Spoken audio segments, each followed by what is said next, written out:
సిరి బాలరాజు గారు. ముందుగా నమస్కారం అధ్యక్ష. నన్ను ఈరోజు ఈ సభకు రావడానికి అవకాశం ఇచ్చినటువంటి ఉప ముఖ్యమంత్రి పవన్ కళ్యాణ్ గారికి, అలాగే ముఖ్యమంత్రి చంద్రబాబు నాయుడు గారికి, మనోహర్ గారికి, అలాగే పోలవరం నియోజకవర్గ ప్రజలకు హృదయపూర్వక కృతజ్ఞత తెలియజేస్తున్నాను అధ్యక్ష. అలాగే గత వారం రోజుల ముందు వచ్చినటువంటి తుఫాన్ వల్ల ముఖ్యంగా పోలవరం నియోజకవర్గంలో కుకునూరు, వేలేరుపాడు, అలాగే పోలవరం మండలాల్లో పూర్తిగా నష్టం జరిగింది అధ్యక్ష. అలాగే తెలంగాణ, ఆంధ్రాకు సంబంధించి పెదవాగు ప్రాజెక్టు ఇది 2 రాష్ట్రాల మధ్య ఉంది అధ్యక్ష. దీనివల్ల మెయింటెనెన్స్ సరిగ్గా లేక మొన్న వచ్చినటువంటి వరదల వల్ల అక్కడ ఉన్నటువంటి ఏదైతే వేలేరుపాడు మండలాల్లో సుమారు 7 పంచాయతీలు, 12 గ్రామాలు పూర్తిగా ధ్వంసం అయినాయి అధ్యక్ష.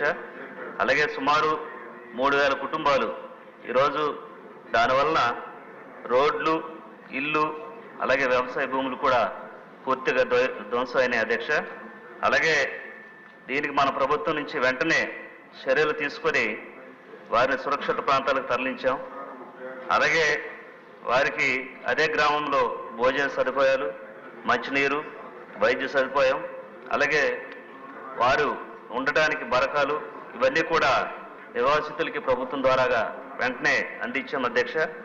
అలాగే నష్టపోయినటువంటి ఏదైతే ఈ 3000 కుటుంబాలకి మన ప్రభుత్వం ద్వారాగా వెంటనే ఆర్థిక సహాయం చేయాలని మన ముఖ్యమంత్రి వారిని కోరడం జరుగుతుంది అధ్యక్ష.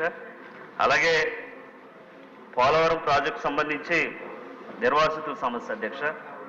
గత ప్రభుత్వంలో 2013 భూసేకరణ చట్టం క్రింద 5 లక్షల రూపాయలు ఉన్నదాన్ని 10 లక్షల రూపాయలు ఇస్తానని హామీ ఇచ్చి మోసం చేసినటువంటి ప్రభుత్వం వైసీపీ ప్రభుత్వం అధ్యక్ష. అలాగే ప్రాజెక్ట్ని చూడటానికి కూడా అనుమతులు కూడా ఇవ్వలేనటువంటి పరిస్థితి వైసీపీ ప్రభుత్వం తీసుకొచ్చింది అధ్యక్ష. అలాగే 2014 నుంచి 2019 వరకు మన ప్రభుత్వంలో బస్సులు పెట్టి మరీ పోలవరం ప్రాజెక్ట్ని చూపించే ప్రయత్నం మన ప్రభుత్వం చేసింది అధ్యక్ష. అలాగే నిర్వాసితుల సమస్యలు పోలవరంలో వర్ణనాతీతం అధ్యక్ష. అలాగే వారికి తక్షణమే ఏదైతే మనం ఎన్నికల్లో ఇచ్చినటువంటి హామీలు ఏదైతే ఉన్నాయో వెంటనే నిర్వాసితులకి వెంటనే తప్పకుండా న్యాయం చేయాలని నిర్వాసితులందరూ కూడా భావిస్తున్నారు అధ్యక్ష. మన ప్రభుత్వం ద్వారాగా తప్పకుండా వారికి న్యాయం జరుగుద్దని అనుకుంటున్నారు అధ్యక్ష. అలాగే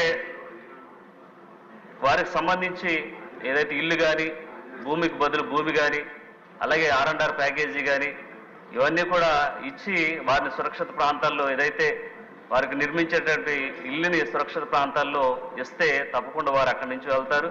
ఏదైతే వరదలు వచ్చిన టైంలో తప్పకుండా వారు సురక్షిత ప్రాంతాలు ఉండే విధంగా మన ప్రభుత్వం తప్పకుండా చర్యలు తీసుకోవాలని మనస్ఫూర్తిగా కోరుకుంటూ ఈరోజు ఏదైతే వారికి నష్టపరిహారం ఇచ్చి మన ప్రభుత్వం ద్వారా ఆదుకోవాలని తప్పకుండా అదే క్రమంలో పోలవరం నియోజకవర్గంలో ఉన్నటువంటి గిరిజన ఏదైతే నిర్వాసితులు ఉన్నారో వారందరినీ కూడా మన ప్రభుత్వం ద్వారాగా తప్పకుండా ఆదుకోవాలని ఈరోజు ప్రభుత్వాన్ని పోలవరం నిర్వాసితుల తరఫున నేను వేడుకుంటూ ఈరోజు ఈ అవకాశం ఇచ్చినటువంటి పవన్ కళ్యాణ్ గారికి, అలాగే మనోహర్ గారికి, చంద్రబాబు నాయుడు గారికి నా హృదయపూర్వక కృతజ్ఞతలు తెలియజేస్తూ సెలవు తీసుకుంటున్నాను.